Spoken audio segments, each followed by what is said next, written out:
जनाब, आप सबको बहुत बहुत आदाब। मैं हूं प्रोफेसर जेठानंद राही और आप देख रहे हैं मेरा यूट्यूब चैनल। तो जिन लोगों ने अभी तक मेरे चैनल को सब्सक्राइब नहीं किया तो आप उसको सब्सक्राइब कर लें।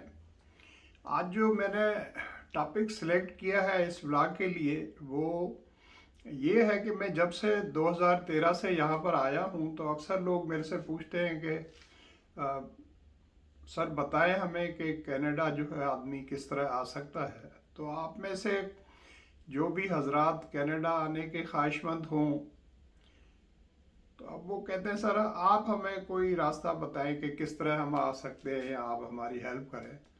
तो उस सिलसिले में जो सच्ची बात है और खरी बात है वो ये है कि मैं आपको गाइड तो कर सकता हूँ कि किस तरीके से या क्या सही तरीका हो सकता है जिस तरीके से आप जो है कोशिश कर सकते हैं। अब उसमें सबसे पहली जो बात है वो ये है कि आपकी लगन जो है वो सच्ची होनी चाहिए। लगन से मुराद ये है कि आप मतलब ये नहीं हो कि आपने एक बार ट्राई किया और फिर अगर सपोज नहीं होता है एक बार ट्राई करने के बाद तो आप कहें कि जी अच्छा बस छोड़ दें अब ठीक है। तो ठीक नहीं है। अगर आप वाकई आना चाहते हैं तो आपको फिर मुसलसल जो है उसके लिए कोशिश करना होगी।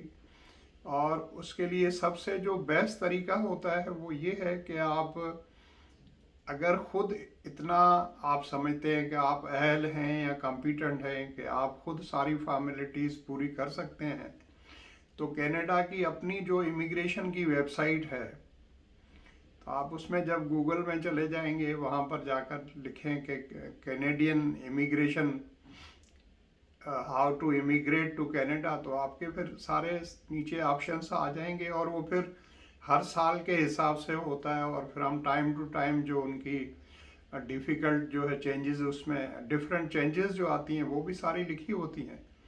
लेकिन मैं आपसे सजेस्ट ये करूँगा कि आप किसी प्रोफेशनल की हेल्प लें।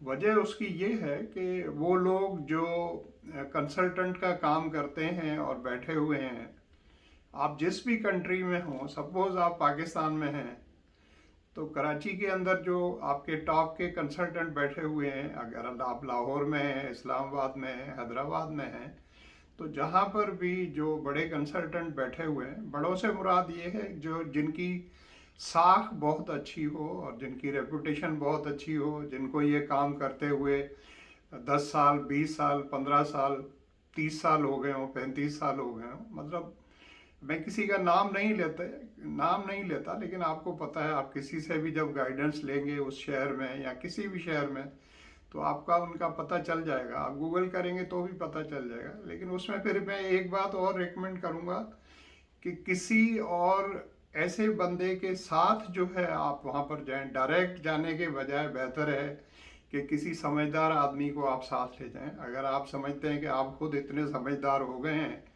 कि आपको किसी और आदमी की जो है वो मदद की ज़रूरत नहीं है तो आप डायरेक्ट भी जा सकते हैं। तो आप कम से कम ये तो हो सकता है कि इनिशियली जाकर आप अपना केस जो है उसको असेस करवा लें। देखें कोई भी कंसल्टेंट जो बैठा हुआ है तो उसमें लॉजिक ये है कि वो बैठा इसलिए हुआ है कि जब आपका केस वो सक्सेसफुल कराएगा तो आप उसको उसको पैसे मिलेंगे या जो भी उसकी कंसल्टेंसी है उसके पैसे मिलेंगे।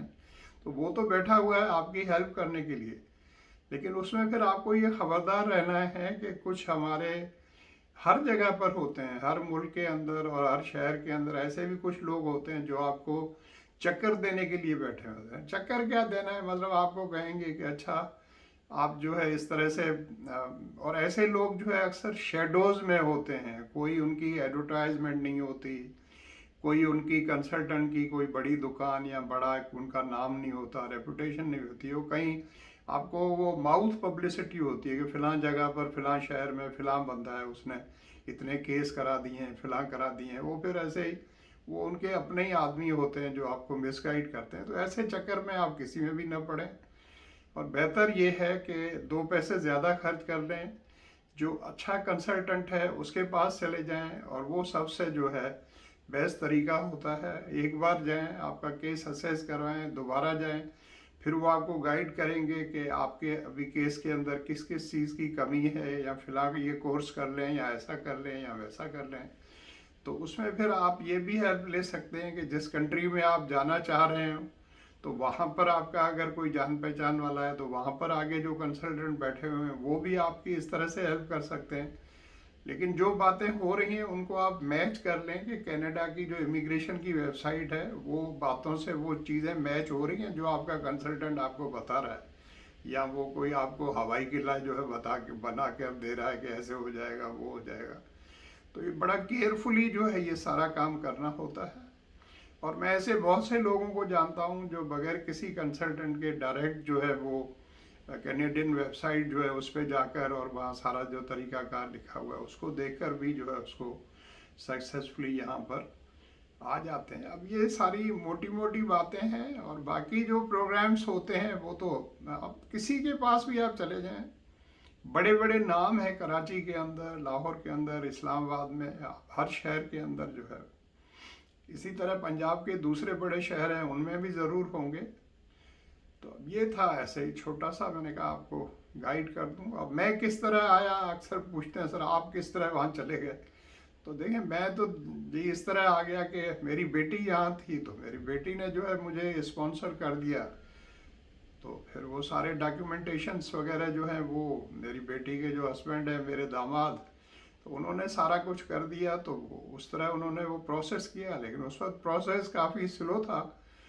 अभी भी फैमिलीज़ का जो है वो प्रोसेस तो है अपनी जगह पर, लेकिन उसमें काफ़ी उन्होंने ब्रेक्स लगा दी हैं। मतलब तरीक़ाकार तो ये है, हमारे दौर में तो ये है कि वो पेरेंट्स का जो है इमिग्रेशन हो जाता था सीधा सीधा स्पॉन्सर करने पर। अभी ये है कि उन्होंने ये कर दिया है कि पेरेंट्स जो है या ग्रैंड पेरेंट्स हैं उनको वो 10 साल का जो है वो वीज़ा दे देते हैं। मतलब आप 10 साल तक आते रहें जाते रहें, 6 महीने तक आप रह सकते हैं और 6 महीने के बाद फिर आपको जाना होता है। तो ये तो था आज के बारे में। नेक्स्ट टाइम जो है किसी और टॉपिक के बारे में कनाडा से मुतालिक आपसे बात होगी। Thank you so much. और वीडियो अच्छी लगे तो शेयर कर लें, और भी अच्छी लगे तो लाइक कर दें, कमेंट करके मुझे कुछ बता दें। आप अपना और आप सबने चाहने वालों का बहुत ज़्यादा ख्याल रखिएगा। Thank you so much. Love you all. Bye.